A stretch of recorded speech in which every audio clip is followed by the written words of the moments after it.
இங்க பாருங்க, நீங்க நியூஸ் கேட்டிருக்கலாம். நான் கேள்விப்பட்டது தப்பான நியூஸ். நாங்க தான் சொல்றோம்ல, அப்படி எதுவும் இல்ல. இத பாருங்க, ஒரு சில பேர் அவங்க பப்ளிசிட்டிக்காக இப்படி ஏதாவது சொல்லிட்டு தான் இருப்பாங்க. ஆமா, அந்த பொம்பளை பத்தி எங்களுக்கு நல்லாவே தெரியும்.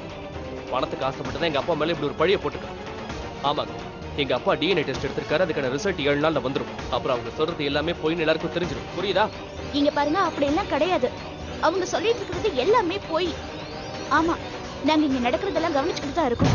சரி மாமா, மோசாதான் பேசுனாங்க. எல்லா டிவிலயும் இந்த நியூஸ் தான் திரும்ப திரும்ப ஓடிக்கிட்டே இருக்கான். இப்ப சந்தோஷமா? எல்லாமே உங்களால வந்ததுதான். நீங்க மட்டும் இந்த வரனை பேசி முடிக்காம இருந்ததுதான் இந்த பிரச்சனையே இருக்காது. அண்ணி, பொண்ணு நல்ல பொண்ணுதான். ராஜேஷ் கிட்ட கல்யாணத்தை நிறுத்தணும் நானா சொன்னேன். அதோட விளைவு என்னாச்சுன்னு பாத்துட்டு தானே இருக்கீங்க. அந்த பொண்ணு சரியில்லை, அந்த குடும்பமும் சரியில்லை. உங்களையே என்ன பேச்சு பேசிட்டு போயிட்டாங்க. ஐயோ, இனிமே என்ன நடக்க போகுதோ? பிரதீப், எடுக்காத எடுக்காத. இனிமே என்னால தாங்க முடியாது. நம்ம சொந்தக்காரங்களுக்கும் பத்திரிக்கைக்காரங்களுக்கும் வேற வேலையே இல்லைன்னு தான் நான் நினைக்கிறேன். சந்தோஷமா இருக்கும்போது யாரும் போன் பண்ணவே மாட்டாங்க. ஆனா காயப்பட்ட நேரத்துல ரணத்தை அதிகமாக்குவாங்க. இந்த பிரச்சனை இன்னும் எத்தனை நாள் இருக்குன்னு நானும் பாக்குறேன். அம்மா, நீங்க ரிலாக்ஸா இருங்க. எதுக்காக பிபி ஏத்திக்கிறீங்க? இன்னும் ஒரு வாரத்துல ரிப்போர்ட் வந்துடும். அதுக்கப்புறம் எல்லாரும் வாயை மூடிடலாம். உங்க உடம்பு நீங்க கவனமா பாத்துக்கணும். நீங்க உட்காருங்க. ஏன்னு தெரியல, ஏன்னு தெரியலப்பா. நம்ம சந்தோஷமான வாழ்க்கையை கெடுக்கிறதுக்கு அந்த பொம்பளை உருப்படாத பையனை கூப்பிட்டு எதுக்காக இங்க வந்தாலோ தெரியல.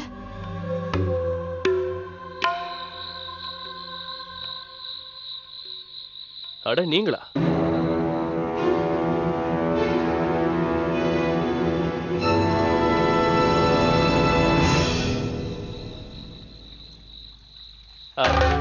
நீங்க எதுக்கு இங்க நிக்கிறீங்க? எதுவா இருந்தாலும் உள்ள போய் பேசிக்கலாம். எதுக்காக இந்த நாடகத்தை ஆடிக்கிட்டு இருக்கியோ அதுக்கு பலனை கொடுக்கதான் நான் இங்க வந்தேன்.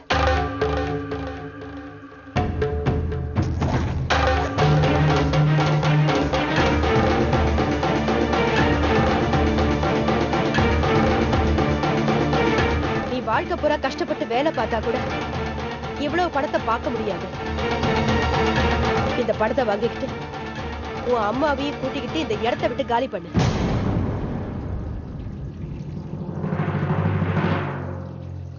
அடேங்க அப்பா, இவ்வளவு பெரிய வீட்ல நீங்க ஒருத்தர் மட்டும்தான் எங்க பிரச்சனையை புரிஞ்சுட்டு இருக்கீங்க. சரி விடுங்க, நாங்க கிளம்பிடுறோம். உங்க தாராள மனசுக்கு நன்றி. நீங்க எங்கிட்ட இதைத்தானே எதிர்பார்த்தீங்க?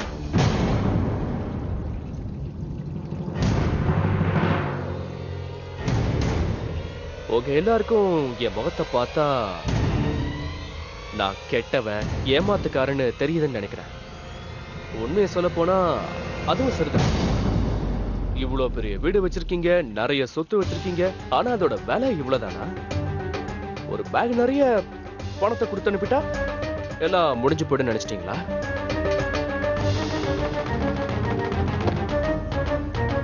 இல்ல காயத்ரி அம்மா, இல்ல. இவ்வளவு பெரிய கடல்ல இருந்து ஒரு குடம் தண்ணியை மட்டும் எடுத்து கொண்டு வந்து கொடுத்தா எப்படி? நீங்க நினைக்கிற மாதிரி நான் ஒண்ணு வடிகட்டின முட்டாள் இல்ல. அப்படின்னா உனக்கு வேற என்னதான் வேணுங்கிற? எங்களுக்கு என்ன வேணும்னு கேக்குறீங்களா? இப்போ நீங்க நின்னுட்டு இருக்கீங்களே, இந்த அழகான வீடு, அப்புறம் உங்க வீட்டுக்காரர் கட்டின இந்த மாங்கல்யம், உங்க நெத்தியில நீங்க வச்சுக்கிட்டு இருக்கிற குங்குமம், சூரிய பிரகாஷ் சிந்தியாவோட மனைவிங்கிற மரியாதைக்குரிய பட்டம் உங்க முகத்துல ஒரு பெரிய கர்வமாவும் கௌரவமாவும் தெரியுதே. அதான் அதே மாதிரி கௌரவம் என் அம்மாவுக்கும் கிடைக்கும். இவ்வளவு பெரிய ஆடம்பரமான வீட்டுல ஆடம்பரமா வாழ்ந்துட்டு இருக்காங்களே உங்க பசங்க, புதுசு புதுசா ஏதேதோ கார்ல எல்லாம் போறாங்க. அந்த உரிமை எல்லாம் எனக்கும் இருக்கு. 30 வருஷமா இந்த அடையாளத்துக்காகவும் இந்த அதிகாரத்துக்காகவும் தான் நாங்க போராடிக்கிட்டு இருக்கோம். ஆனா நீங்க என்னன்னா சர்வசாதாரணமா வந்து இந்த பிரச்சனை இதோட முடிச்சுக்கலாங்கிறீங்க. முடியாது. சரி, இப்படி பண்ணலாம். நீங்க கொண்டு வந்த இதே பேக நான் உங்க பையன் ராஜேஷ் கிட்ட கொண்டு போய் கொடுக்குறேன். அவனுக்கு ஒரு நல்ல ஐடியாவும் கொடுக்குறேன். இதை பாரு தம்பி, இந்த பேக் நிறைய பணம் இருக்கு. இதை எடுத்துக்கிட்டு உங்க அம்மாவையும் கூடவே கூட்டிட்டு போயிடு. அட என்னாச்சு? உங்களுக்கு பதில் பேச முடியலையா? நீங்க இப்படி அமைதியா இருக்கிறத வச்சு என்னோட எல்லா கேள்விக்கான பதிலும் கிடைச்சிருச்சு. உங்களால இப்ப நிம்மதியா தூங்க முடியாது, ஆனா எனக்கு இப்பதான் நல்லா தூக்கம் வரும். இனிமே நான் தூங்கும் போது என்னோட அற்புதமான எதிர்காலத்தை கனவு கண்டுகிட்டே தூங்குவேன். சரி, நான் கிளம்புறேன். நீங்க உள்ள போங்க. ரொம்ப நன்றி. யார்கிட்ட பேசிட்டு இருக்க ஆகாஷ்?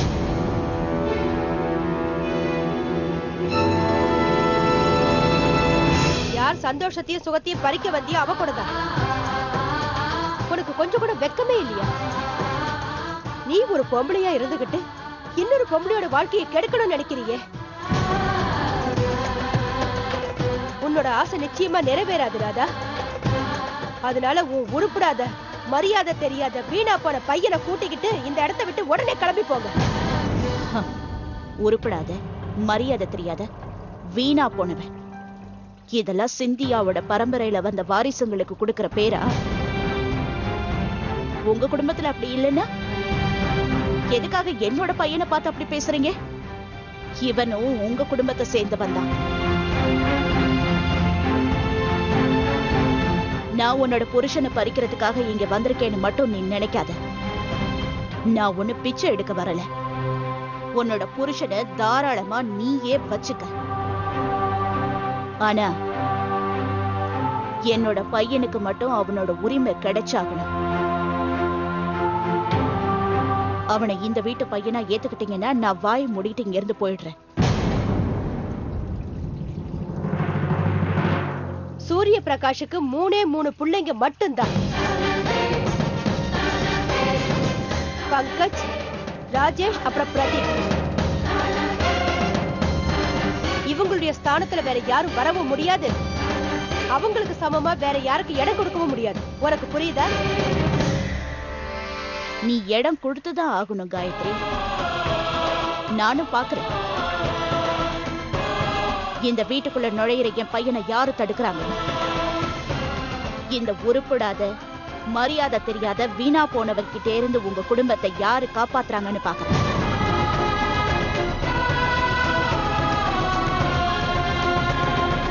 நிறுத்துங்க.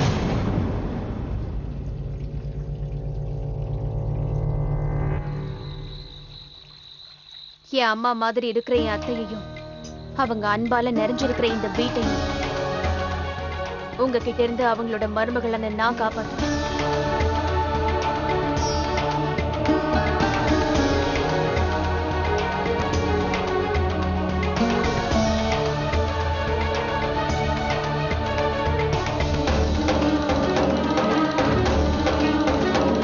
வாங்க அத்தை, உள்ள போங்க.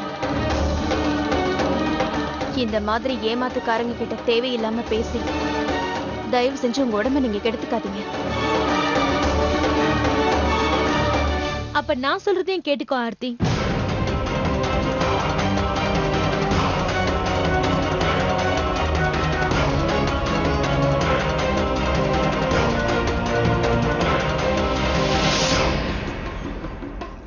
உனக்கு யார் இவ்ளோ அதிகாரம் கொடுத்தா என் மாமியார் கிட்ட இப்படி மரியாதையே இல்லாம பேசுறதுக்கு? நீ எப்படி உன் அத்தைக்கு துணையா இருக்கியோ அதே மாதிரிதான் நானும் ஏன் அத்தைக்கு. அவங்க ஒண்ணும் தனியாள் இல்ல. உன்னோட மனசுல நீ உன் அத்தை மேல இவ்வளவு மரியாதை வச்சிருக்கிறத நினைச்சு எனக்கு ரொம்ப பெருமையா இருக்கு. ஆனா ஒரு விஷயம், சத்தியத்துக்கும் பொய்யுக்கும் இடையில சமமா நின்னு பாரபட்சம் பார்க்காம நியாயத்து பக்கம் நிக்கணும். நமக்கு முன்னாடி யார் வந்தாலும் சரி, அப்பா, அம்மா, அத்தை, மாமா, ஒருவேளை புருஷனா இருந்தாங்க, ஒரு உண்மையான மனுஷன் சத்தியத்துக்கு மட்டும்தான் துணை போகும். என் மாமா உண்மையை மட்டும்தான் பேசுவாரு. அதனால அதுவும் இன்னும் 7 நாளைக்குள்ள தெரிஞ்சு போயிடும் ஆர்த்தி. யாரு உண்மையை சொல்றாங்க, யார் பொய் சொல்றாங்க.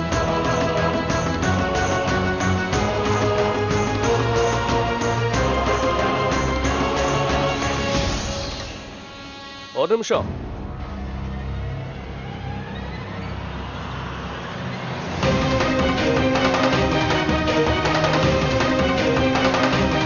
இந்த பேக் மறந்துட்டீங்க.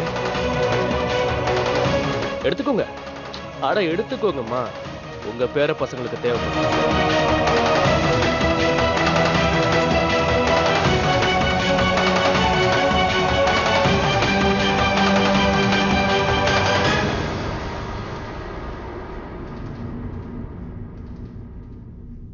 நீங்க எதுக்கு அம்மாவை போக விட்டீங்க? அவங்க எப்படிப்பட்டவங்கன்னு உங்களுக்கே தெரியும்ல. அப்படி இருக்கும்போது நீங்க அவங்க அங்க போனது எனக்கே தெரியாதுங்க. வீட்ல இருக்கிறவங்க கிட்ட சொல்லாம போயிட்டாங்க. அவங்க பேசிட்டு இருந்ததை நான் பார்த்தேன். அதனால நான் உடனே அங்க போனேன்.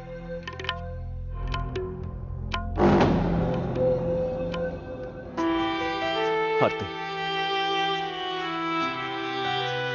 எனக்கு அம்மாவோட வழி நல்லா புரியுது. அம்மாவுக்கு அப்பா மேல நம்பிக்கை இல்லைன்னு இதுக்கு அர்த்தம் இல்ல. ஆனா பாவம் அம்மா என்னதான் பண்ணுவாங்க? அப்பா கூடவும் இந்த குடும்பத்து கூடவும் அம்மா பாதி வாழ்க்கையை ரொம்ப சந்தோஷமா அனுபவிச்சுட்டாங்க. எந்த வயசுல இப்படி அவங்க கஷ்டத்தை அனுபவிக்கணுமா? அவங்களுக்கு கஷ்டமா தான் இருக்கும் ஆர்த்தி. மனசொடைஞ்சு போயிருப்பாங்க. அம்மாவுக்கும் அப்பாவுக்கும் என்னால எதுவும் செய்ய முடியல. இதை நினைச்சா எனக்கு என் மேலேயே கோபம் வருது ஆர்த்தி.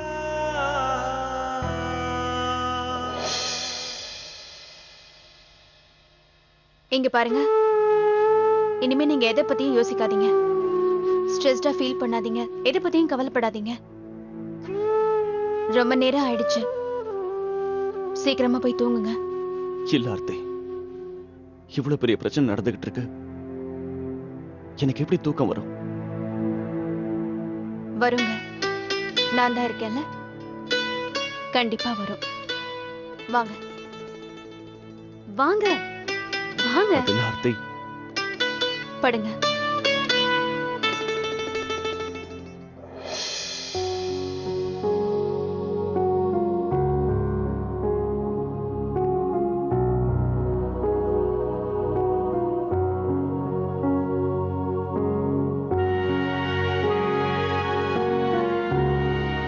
இல்லைங்க, எதை பத்தியும் யோசிக்காதீங்க.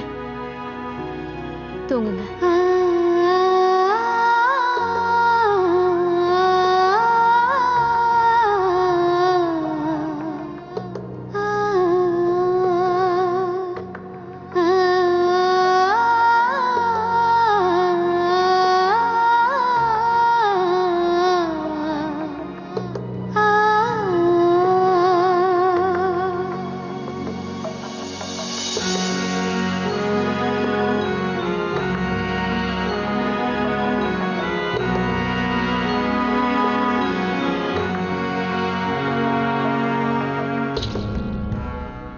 இந்த மாதிரி நீங்க கஷ்டப்படுறதையும் கவலைப்படுறதையும் என்னால பார்க்க முடியல. இன்னும் 7 நாள்லாம் என்னால காத்திருக்க முடியாது. நாளைக்கு உங்க சந்தோஷத்தையும் நிம்மதியையும் நான் திரும்ப கொண்டு வர போறேன். இந்த ஆகாஷமா உண்மையை சொல்றாங்களா இல்ல பொய் சொல்றாங்களா? அவங்க மனசுல என்ன இருக்கு? அவங்களுக்கு என்ன வேணும்? எந்த குறிக்கோளோட இங்க வந்திருக்காங்கன்னு நான் கண்டுபிடிச்சே தீருவேன்.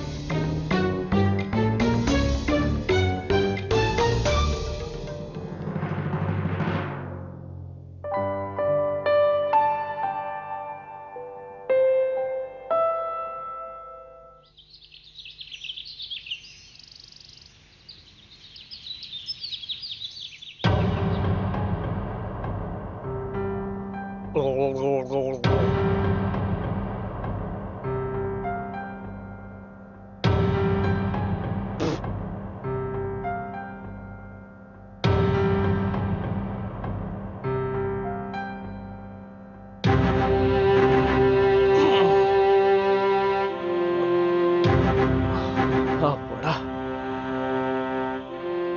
இந்தாங்க டீ. ஒரு நிமிஷம் இருங்க, டீ சூடா இருக்கு, நான் வேணா ஆத்தி தரேன்.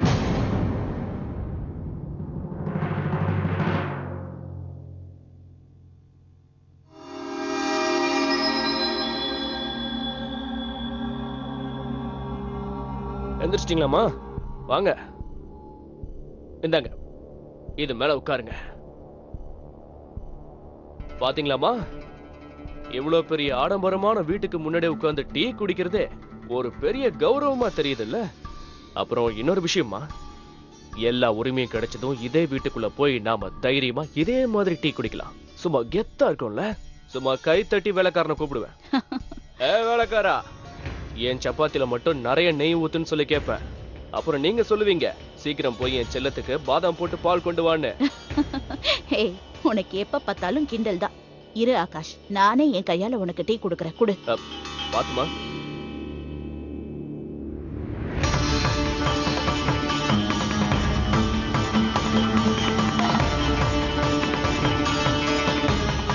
நீங்களும் குடிங்க. ஆஹா. எங்க குடும்பத்தோட சந்தோஷத்தை கெடுத்துட்டு நீங்க சந்தோஷமா இருக்கீங்களா? இருங்க, அந்த ரிப்போர்ட் மட்டும் வரட்டும். நிஜம் என்னன்னு எல்லாருக்கும் தெரிஞ்சிடும். ஆர்த்தி, நீங்க இங்க? ஆமா, நான் தான். நீங்க இப்படி பொய் சொல்லுவீங்கன்னு எதிர்பார்க்கவே இல்ல. என்னது, பொய் சொன்னா நானா? ஆமா, நீங்க தான். என்ன பொய்? குழந்தைங்களுக்கு சாக்லேட் வாங்கிட்டு வந்தீங்க, ஆனா எனக்கு எதுவும் வாங்கலையே. ஆர்த்தி, அவங்க குழந்தைங்க. ஆனா நீங்க? ஏங்க, உங்களுக்கு யார் சொன்னா பெரியவங்க சாக்லேட் சாப்பிட மாட்டாங்கன்னு? இல்ல ஆர்த்தி, விஷயம் என்னன்னா என்கிட்ட 3 சாக்லேட் தான் இருந்துச்சு. அத நான் நம்ம பசங்க 3 பேருக்கும் பிரிச்சு கொடுத்துட்டேன். எனக்கு இப்பவே சாக்லேட் சாப்பிடணும் போல இருக்கு. அதனால இப்பவே சாக்லேட் வாங்கிட்டு வாங்க. சரி ஆர்த்தி, நான் வேலை விஷயமா வெளியே போயிட்டு இருக்கேன். நான் போயிட்டு வரும்போது சாயங்காலம் உங்களுக்கு வாங்கிட்டு வரேன். எனக்கு இப்பவே சாக்லேட் வேணும். இப்பவே நவ். ப்ளீஸ் ஆர்த்தி, என்கிட்ட இப்ப சாக்லேட்ஸ் இல்ல. நீங்க சொன்னா புரிஞ்சுக்கங்க. அதெல்லாம் முடியாது. எனக்கு இப்பவே சாக்லேட் வேணும். இப்பவே. ஆர்த்தி, இப்ப சாக்லேட் எனக்கு இல்ல. நல்லா தெரிஞ்சு போச்சு. நீங்க என்ன விரும்பவே இல்ல. உங்களுக்கு குழந்தைங்கள மட்டும் தான் பிடிக்கும். ஆர்த்தி, போகாதீங்க. இருங்க. நீங்க இப்ப இத பத்தி தானே என்கிட்ட பேசிட்டு இருந்தீங்க.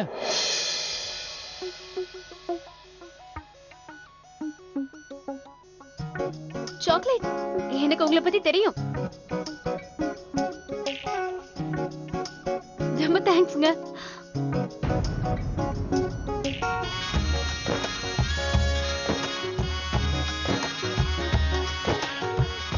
எனக்கு நல்லா தெரியும் என் மேல உங்களுக்கு ரொம்ப பாசம்னு. நான் விளையாட்டுக்கு தான் அப்படி சொன்னேன். சீக்கிரமா வந்துருங்க. இவங்க 2 பேரும் ஒருத்தருக்கு ஒருத்தர் எவ்வளவு பாசமா இருக்காங்க. ஆனா நான் என் வாழ்க்கையில ஒரு சின்ன சந்தோஷத்துக்காக ஏங்கிட்டு இருக்கேன். இது எல்லாத்துக்கும் அந்த ராஜேஷ் தான் காரணம். ராஜேஷ் தான் என்னுடைய நம்பிக்கையும் என் வாழ்க்கையும் அழிச்சிட்டாரு.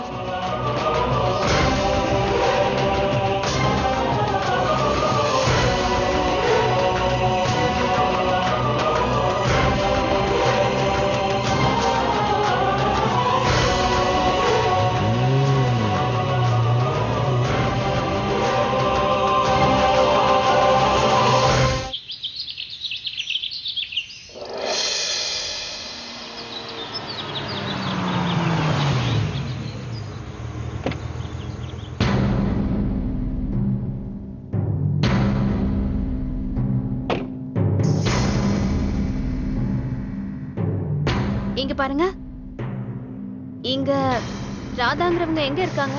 என்ன ராதாவா? ஆகாஷோட அம்மாவா? ஆமா. ஆகாஷோட வீடு அதோ பச்சை கலர் வீடு, அங்கதான்.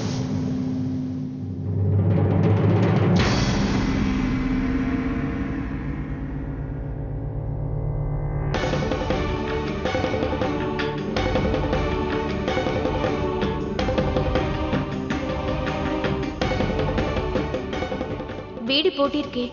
இப்ப என்ன செய்யறது? நான் எப்படியாவது வீட்டுக்குள்ள போயாகணும். இந்த ராதா யாரு, எங்கிருந்து வந்திருக்காங்கன்னு கண்டுபிடிச்சே ஆகணும். வீட்டுல இருக்கிற எதையாவது வச்சு அவங்க யாருன்னு கண்டுபிடிச்சிடலாம். ஆனா எப்படி உள்ள போறது?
ஆகாஷோட சர்டிபிகேட்ஸ்.